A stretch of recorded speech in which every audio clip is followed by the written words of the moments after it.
పిల్లల పల్లకి తెలుగు నీతి కథలు. అనగనగా ఒక అడవిలో అందమైన చెరువు ఉండేది. అందులో చాలా చేపలు ఉండేవి. ఒకరోజు ఆ అడవి మీదుగా ఎగురుతూ వెళుతున్న కొంగ ఆ చెరువును చూసింది.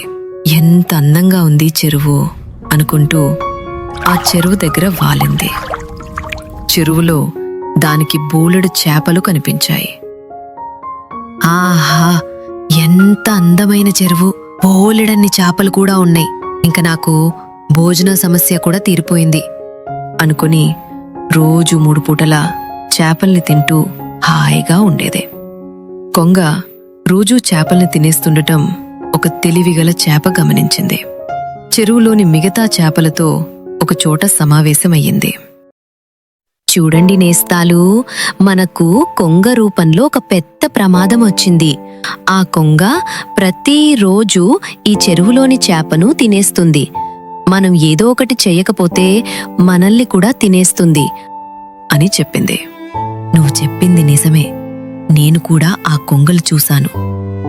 అయితే ఈ సమస్యకు పరిష్కారమేమిటి అని కొన్ని చేపలు మాట్లాడాయి. నాకు ఒక ఉపాయం తట్టింది. ఏమిటా ఉపాయం? చెప్తాను, కాని దానికి మీ సహకారం కావాలి అని తన ఆలోచన చెప్పింది. చేపలన్నింటికీ అది బాగా నచ్చింది. ఈ ఆలోచన చాలా బావుంది, అలాగే చేద్దాం అన్నాయి. మరుసటి రోజు ఉదయం ఎప్పట్లాగే కొంగ చెరువు ఒడ్డుకొచ్చింది. కాని చెరువులో తేలుతూ కనిపించిన చేపల్ని చూసి చేపలన్నీ చచ్చిపోయినట్టున్నాయి, ఏమై ఉంటుంది అనుకుంది. ఇంతలో ఆ చేప కొంగతో, నా మాట విని ఇక్కడి నుండి వెళ్ళిపో అంది.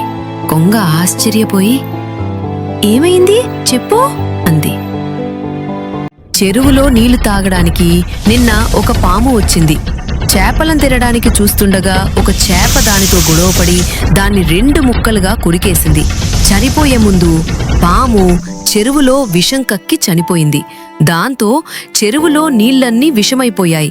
అందుకే చేపలన్నీ చచ్చిపోయి ఇలా తేలుతున్నాయి. ఇప్పుడు నన్ను తింటే నువ్వు కూడా చచ్చిపోతావు, జాగ్రత్త అని చెప్పింది చేప. ఆ చేప మాటలు విన్న కొంగ భయపడిపోయింది. ఇంకా ఈ చెరువులో తనకు భోజనం దొరకదని, మరో చెరువును వెతుక్కుంటే మంచిదని అక్కడి నుండి వెళ్ళిపోయింది. ఆ తెలివైన చేప ఉపాయం ఫలించి తమకు కొంగపీడ వదిలినందుకు చేపలన్నీ సంతోషించాయి. కథ నచ్చినట్లయితే లైక్ చేసి ఛానల్ను సబ్స్క్రైబ్ చేయండి. ఇలాంటి మరిన్ని మంచి కథలు మీకోసం ప్రతిరోజు వస్తూనే ఉంటాయి.